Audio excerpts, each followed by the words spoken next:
Okay, in this video, we're going to talk about function. I know that most of you already have an initial idea about function because this was already taught to you when you were in the junior high school. So, what is the first thing that comes to your mind when you hear the word function? Okay, maybe some of you will say relationship between two variables, that the first variable is related to the other variable. Also, you can say some type of function like linear function, quadratic function, and polynomial function. Okay? So, in mathematics, what does function mean? Okay, that's very common definition is that a function is a relation. Okay? So, relation meaning uh, a relationship exists between two variables. Meaning, one variable is dependent on the other variable. A relation or a set of ordered pairs. Okay? Set of ordered pairs.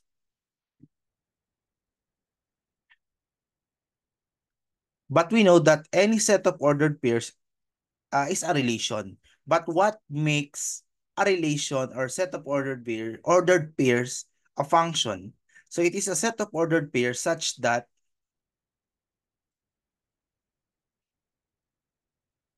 no no element, no ordered pair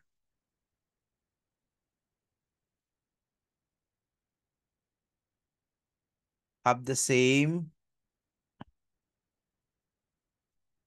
first element. Okay?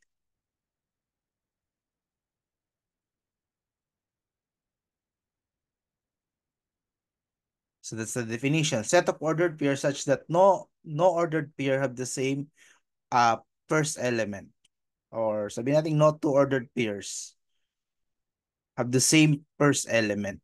We know that an ordered pair is represented by x, y, and x is the first element and y is the second element.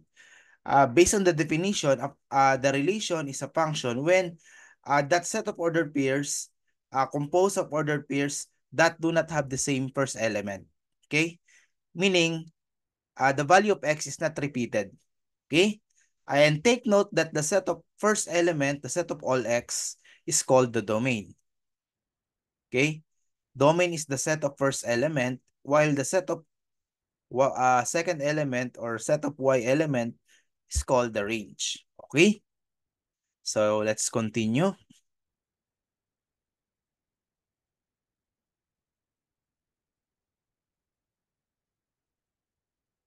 Okay, so what are the different ways to represent a function? Okay, so a function can be represented through pwedeng ordered pairs. Okay? Pwede din namang through an equation. Pwede rin through mapping. I will illustrate this later. Pwede din namang graph. Or pwede din namang table of values. Okay? These are the different ways on how are you going to represent a function.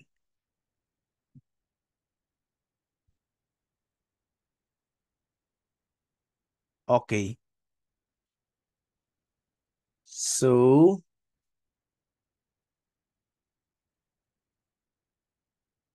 we go here.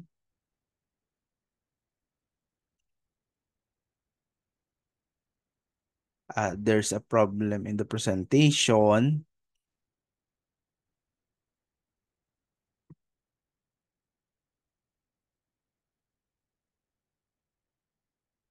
Okay, I think we go to this slideshow. So is this set of ordered pairs a function? So negative 2, 1, 0, 1, 1, 2, and 2, 1. Is this a function? The answer is yes.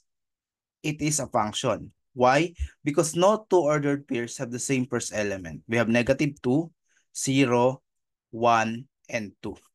Once there is or there are two ordered pairs that have the same first element, then that set of ordered pair is not a function. Say for example, if we have -2, 1, 0, 1, 1, 2, 1, 3. Let's say like that. As you can see, we have 1, 1 here. Therefore, this is not a function. This is a mere relation. Okay? So not a function. Relation lang siya. Take note that all functions are relation. But not all relations are functions. Okay? Take note of that. So lahat ng function ay relation but not all relations are function.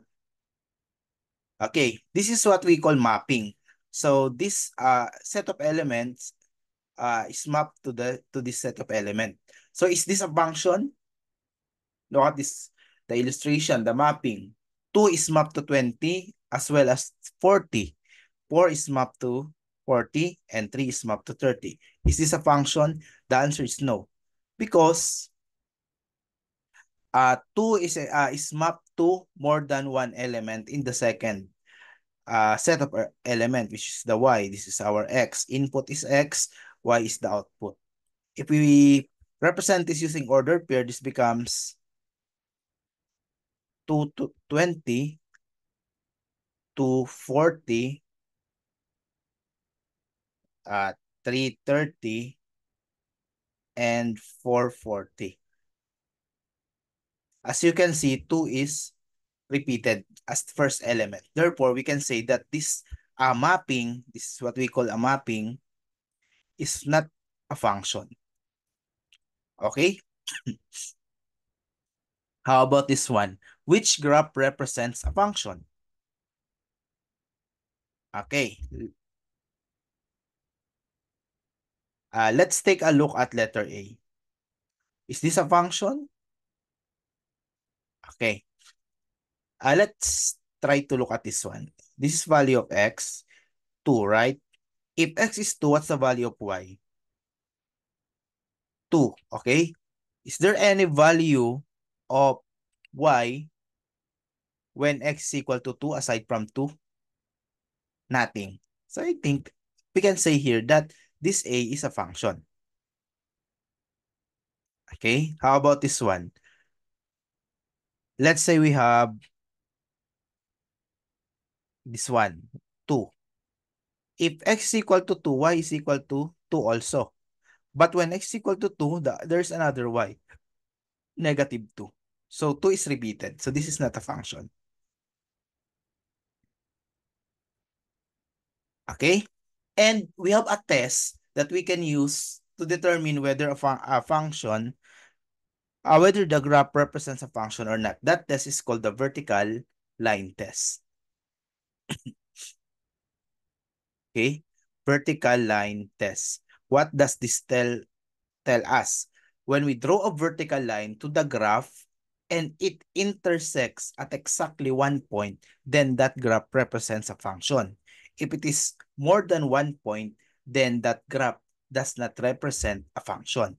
Say for example, the first one, when we draw the vertical line, it intersects at exactly one point. Therefore, that means that this graph represents a function. How about for this one? 1, 2, 3. More than one. There are 3 intersections, then that's not a function. Same is true with this. There are 2 points of intersection, then that is not a function. How about this one? There are 2 intersections, therefore not function. Okay?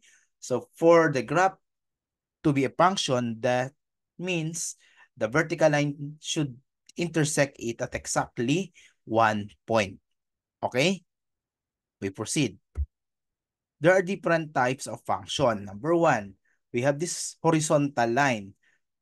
This horizontal line is called a constant function. let's say f of x equals 2. Therefore, this is 1, 2. So 2. So this is a constant function. For any value of x, it gives the same value of y. Okay? So if x is 10, the value of y is 2. If x is 5, the value of y is 2. If x is 0, the value of y is 2, etc. So that's why it is called constant function. This horizontal line that intersects the y-axis. Okay? Then we have an identity function denoted by f of x equals x. And that is a line that intersects the origin. Okay, here. It intersects the origin. Next, absolute value function. That's f of x equal to the absolute value of x. That's like a letter V. Okay? Then we have quadratic. So f of x equals x squared. This one. Then x cubed. So like this. Then square root. So f of x equals square root of x. Look like this. And for cube root of x, so ganito lang. Then 1 over x. Then 1 over x squared. By the way, class, these are called the parent function. Okay, why is it a parent function? Because we can draw the other function out of this parent function. Say, for example, if we have f of x equals absolute value of x minus 2. Okay? So, yung absolute value of f of x equal, of square root of x, as we can see here, is just like this one. Okay? So, then x minus 2, we just equate this to 0. That is x equals to, we can move 2 units to the right. 1, 2. So this will be the graph of f of x equals x minus 2. Let's say f of x equals x squared. Let's say f of x equals x squared minus 3. Minus 3. So f of x equals x squared like this one. Then we have minus 3 here. Move downward 3 units. Okay? So that's it. But if we have uh,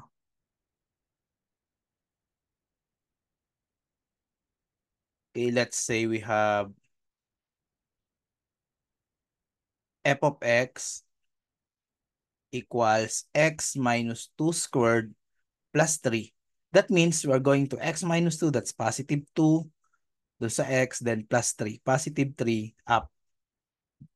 So this is f of x equals x squared, then we move 2 units to the left, to the right rather, since this is positive 2, 1, 2, then upward 3, 1, 2, 3. So the graph looks like this. Okay? So that means it's very important for you to know the parent function so that you can easily draw the graph of the other function out of the parent function. Okay? Let's say we have this one, f of x equals square root of x. So if we have f of x equals square root of x plus 1, so x plus 1 equals 0, so x equals negative 1. Move ng 1 unit to the left, and the graph looks like this. Okay? So that's the parent function. And that these are common types of function that you should be able to familiarize. So function is represented by the equation y equals f of x. That means that when you see the expression y, it also represents f of x. And x is called the independent variable.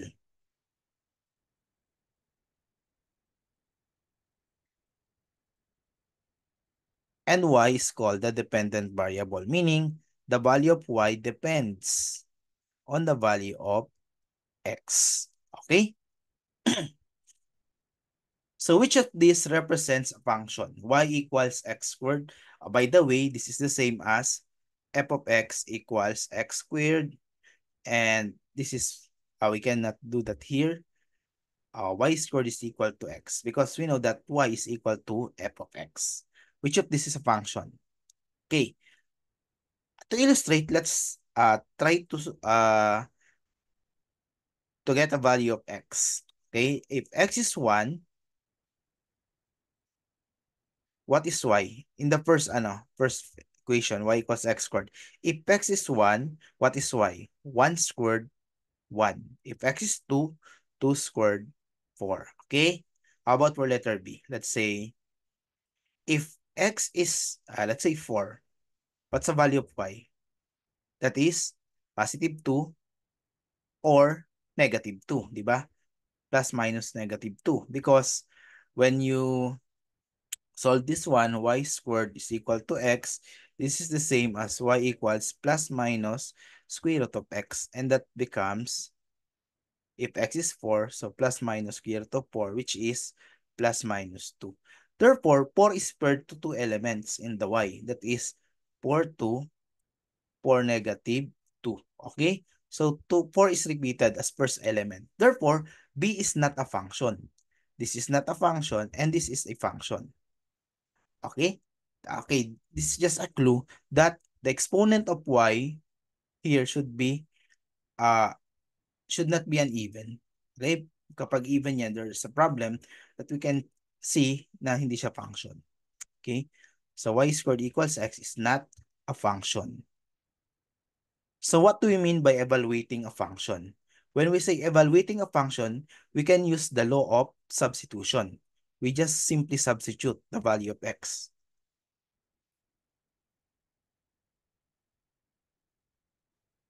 Let's say, if f of x is equal to, let's say, x and x equals c, then f of c equals c. Okay, we just simply substitute. Okay, evaluating a function meaning substituting a specific value of x to get a value of that function at that value of x. Okay, so let's have an example. Given the function f of x equals 2x squared plus x minus 1, find the following. F of 0, what does this mean? We simply substitute 0 to the function. So f of 0, that is 2 times 0 squared plus 0 minus 1. So that's 0 squared is 0 times 2 is 0 plus 0 minus 1, negative 1. So therefore, f of 0 is negative 1. How about f of negative 1? That is simply 2 times negative 1 squared plus negative 1 minus 1. So negative 1 squared is positive 1 minus 1 minus 1. So 2 minus 1 minus 1, right? That is 2 minus 1, 1 minus 1, 0. So the answer is 0. So we check. So negative 1 minus 1 is negative 2. 2 minus, okay, 0. How about f of x plus 1? What does this mean? It means that all of the x's in the given function will be replaced by x plus 1. That becomes 2 times x plus 1 squared plus, yung x becomes x plus 1 minus 1. Then, algebra. What is x plus 1 squared? Foil method, or pwedeng you just simply do the technique. Square the first, x times x, x squared.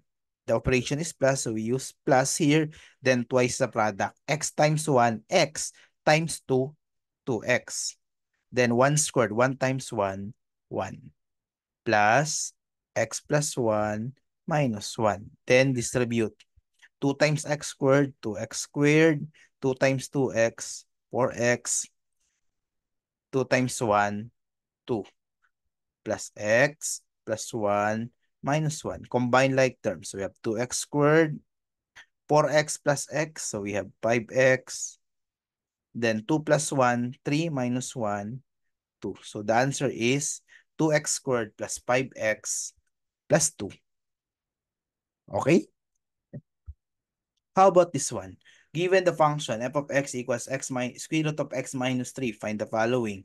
So f of 7, that is simply f of 7 equals 7 minus 3. The answer is 4. So square root of 4 is 2. Okay? That is not plus minus, that simply is positive 2 because the given is already in square root. Meaning it denotes a positive square root, right? And the positive square root of 4 is positive 2. How about f of 1? That is simply 1 minus 3 equals negative 2. And we know that in the set of real numbers, square root of negative 2 does not exist, okay? So the answer is does not exist or undefined because even though you check it in your calculator, walang square root ang negative 2. So undefined, okay? Or does not exist. So does not exist because square root of -2 is not defined in the set of real numbers. How about x squared plus 6x plus 12? That becomes square root of x squared plus 6x plus 12 minus 3. And what's the answer? X squared plus 6x, 12 minus 3, 9. Okay, but we can see that x squared plus 6x plus 9 is a perfect square trinomial. And that can be factored as square root of x squared, that is x. This is plus, so plus. Square root ng 9, that's 3. Squared, because when you check x times x, x squared, twice the product, x times 3, 3x, times 2, 6x, then 3 squared, 9. And what's the square root of x plus 3 squared? So cancel this one, and the answer is x plus 3. Okay? So how about this one? Given the function f of x equals x squared plus 1 when x is greater than 1 and 2x minus 1 when x is less than 1. This function is called piecewise function or piecewise defined function. Why is it piecewise defined function? Because it's composed of two functions, possible three functions, four functions. In this example, it is composed of two sub-functions which has a specific domain for each, in which the domain does not overlap. So the domain of the first function does not belong to the domain of the second function. Okay? So that's a piecewise function composed of two or more sub-functions that has a specific domain for each sub-function. So the domain or the set of all x in the first function is all numbers greater than 1. And the domain in the second function are all numbers less than 1. So you see, there's no overlap. Okay, so what is f of 2? So f of 2 means we are going to consider what function, the first function or the second function.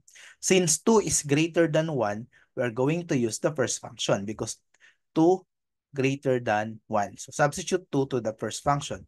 So 2 squared plus 1. And that is 2 squared is 4 plus 1, so 5. So the answer is 5. How about f of -2? So -2 is less than 1. So therefore, we have to replace -2. We have to replace x by -2 in the second function. So that's 2 times -2 minus 1. And the answer is -4 minus 1, which is -5. Okay? How about f of 0? So f of 0, 0 is less than 1. So we are going to consider the second function as well. So 2 times 0 minus 1. So 0 minus 1 equals -1. So the answer is -1. But what if the question is f of 1? So 1 is not greater than 1 and 1 is not less than 1. Therefore, the answer is does not exist or not defined in the given function because wala sa domain ang x equals 1. Okay? So f of 1 does not exist. Next, what do we mean by algebra of functions? So algebra of function meaning we're going to use the different operations. The usual arithmetic operations, addition, subtraction, multiplication, division. Okay? So that's what we call algebra of functions. So we have the common 4 and another one which is the composition of functions. So the sum, so f plus g of f of x or f plus g of x, just f of x plus g of x. And f minus g of x, that is f of x minus g of x, and f times g of x is f of x times g of x, and f over g of x is f of x over g of x, provided that g of x is not equal to 0. Because when g of x is 0, that becomes undefined. Okay? Then f compose, the circle means compose. So f composed of g of x, that is f of g of x, meaning when we say f composed of g of x, the value of x in f becomes the value of g of x. Okay? To understand these operations, let's have an example. So consider f of x equals 2x squared plus 3x and g of x equals x minus 3. Find the following. Okay, let's have the first one. F plus g.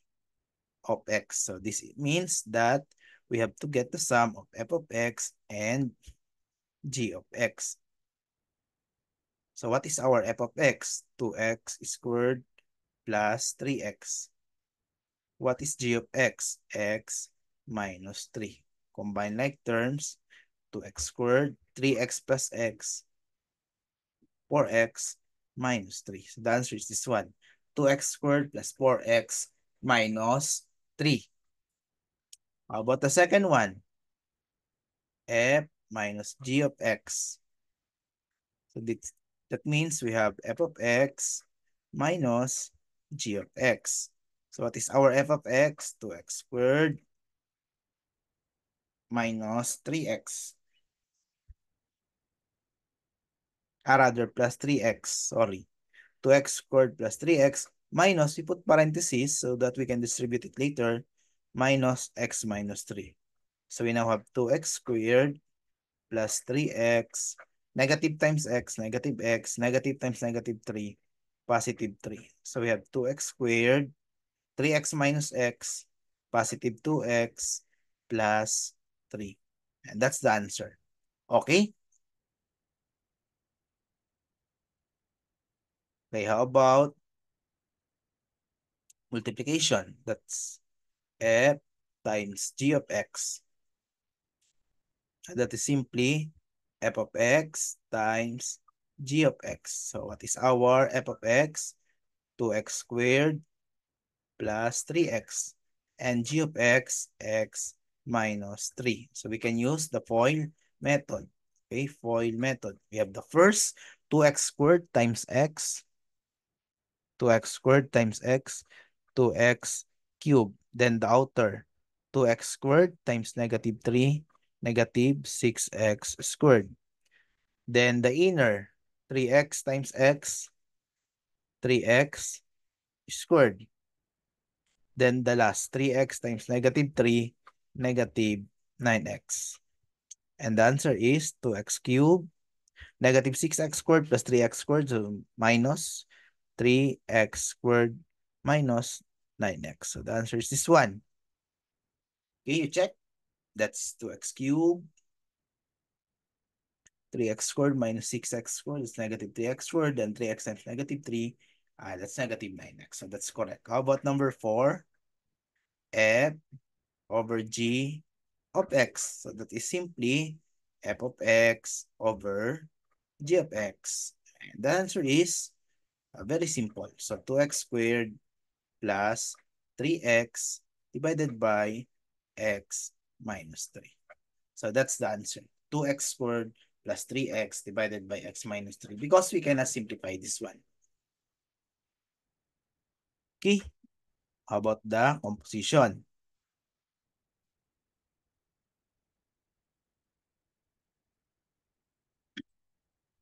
So number 5, we have f composed of g of x. And that is the same as f of g of x. So we have f of, what is our g of x? X minus 3.